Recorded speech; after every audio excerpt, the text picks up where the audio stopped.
इकबाल तेरी कौम का इकबाल खो गया, माजी तो सुनहरा था मगर हाल खो गया। वो रोब दबदबा वो जलाल खो गया, वो हुस्न बेमिसाल वो जमाल खो गया।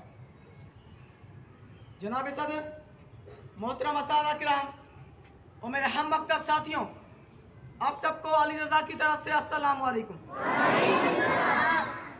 जनाब सदर, आज जिस मौजू पे मैं लबकुशाई की जसरत करूंगा वो है फलस्तीनी मुसलमानों पे इस्राएली जुल्म सितम और दुनिया आलम की खामोशी। यूं तो इस्राएली रियासत के कयाम से ही जुल्म तशद्दुद बरपा है फलस्तीन पर, मगर गुज़िश्ता चंद सालों से इसमें बेपनाह इजाफा हो गया है। हजारों बेगुनाह बच्चों का कत्ले आम हो रहा है। उन माओ की गोद उजाड़ी जा रही है जिनके पैरों तले जन्नत है। आज फलस्तीन की यह पुकार है कि तुम आसमान पर गए तो चांद से कहना, तुम आसमान पर गए तो चांद से कहना, जहां हम हैं खुदा की कसम वहां रोशनी बहुत कम है। जनाब सदर, बड़ी अफसोस की बात है, मुझे बताएं वो फलस्तीनी बच्चा क्यों करोड़ कैसे जिएगा जिसका सारा खानदान फकत एक ही हमले में शहीद कर दिया गया हो। ए वतन के बाशिंदों, मुझे बताएं वो माँ क्यों करोड़ कैसे जिएगी जिसका लुकते जिगर उसकी आंखों के सामने दो टुकड़े कर दिया गया हो। ए वतन के चिरागों, मुझे बताएं वो बच्ची क्यों करोड़ कैसे जिएगी जिसने अपनी आंखों में डॉक्टर बनने के ख्वाब सजाए थे, मगर परंतु उसका स्कूल, उसका घर, उसका खानदान रेजा रेजा कर दिया गया। जनाब सदर, आज फलस्तीन के मुसलमानों के लिए जमीन तंग कर दी गई है। हर तरफ बारूद की बू फैली है। खुराक, पानी, इलाज, मुआवजे की सहूलियात नापैद हो चुकी हैं। मेरे भाइयों, अमलाक को भारी नुकसान पहुंचाया जा चुका है। उनके लिए जाए पनाह भी महफूज नहीं। वो खुले आसमान तले अपनी जिंदगी गुजारने पर मजबूर है। जनाब सदर, अफसोस सद अफसोस, बाकी दुनिया के साथ दुनिया इस्लाम भी एक खामोश तमाशाई बना हुआ है। लेकिन देखा जाए तो फलस्तीनियों के हौसले अभी भी बुलंद हैं, और ये सच है कि फलस्तीनियों के हौसले अभी भी बुलंद हैं।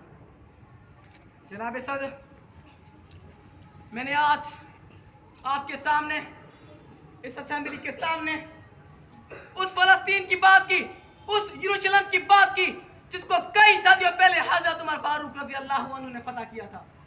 मैंने आज आपके सामने उस फलस्तीन की बात की, उस यरूशलेम की बात की जिसमें नबी करीम सल्लल्लाहु अलैहि वसल्लम ने तमाम नबियों की इमामत कराई थी। मैंने आज उस फलस्तीन की बात की, उस यरूशलेम की बात की जिसमें कितने नबियों ने अपनी जिंदगी बसर की। मैंने आज उस फलस्तीन की बात की, उस यरूशलेम की बात की जिसको सलाहुद्दीन अय्यूबी ने अपनी जान पे खेल के फतह किया था। मैंने आज उस फलस्तीन की बात की, उस यरूशलेम की बात की जो हमारा किबला अव्वल है, और वही फलस्तीन आज उन काफिरों के जुल्म सितम का शिकार है। बड़ी अफसोस की बात है, 1948 में इसराइल बना, उसके बाद जुल्म सितम और भी बढ़ गया। हैरत की बात है कि पाकिस्तान भी जुल्म सितम के खिलाफ चुप है। अरे मेरे भाइयों, पाकिस्तान क्या तमाम दीगर मुमालिक चुप है। आखिर क्यों? जनाब सदर, पाकिस्तान उस अमेरिका मुल्क की गुलामी कर रहा है जो आज इसराइल की मदद कर रही है, इसराइल का साथ देते नजर आती है। सोचना चाहिए पाकिस्तान के मौजूदा हुक्मरानों को कि वो उनके सामने कशकोल लिए घूमते हैं। अगरचे मेरे भाइयों ऐसा ही चलता रहा तो एक दिन आएगा, वो दिन दूर नहीं कि इस्लाम पे ये मंगोल, ये सलेबी, ये अमरीकी काबिज हो जाएंगे। और दूसरी बात कि हमें अमरीकी और इस्राएली चीजों का बायकॉट करना चाहिए, उन्हें इस्तेमाल नहीं करना चाहिए। उन्हीं पैसों से ये काफिर, ये जालिम जुल्म तशद्दुद कर रहे हैं उस फलस्तीन पे, उस यरूशलेम पर। और दूसरी बात कि एक फलस्तीनी बच्ची से जुल्म सितम की वजह से ये आ निकली कि एक कलमा पढ़ने वालों,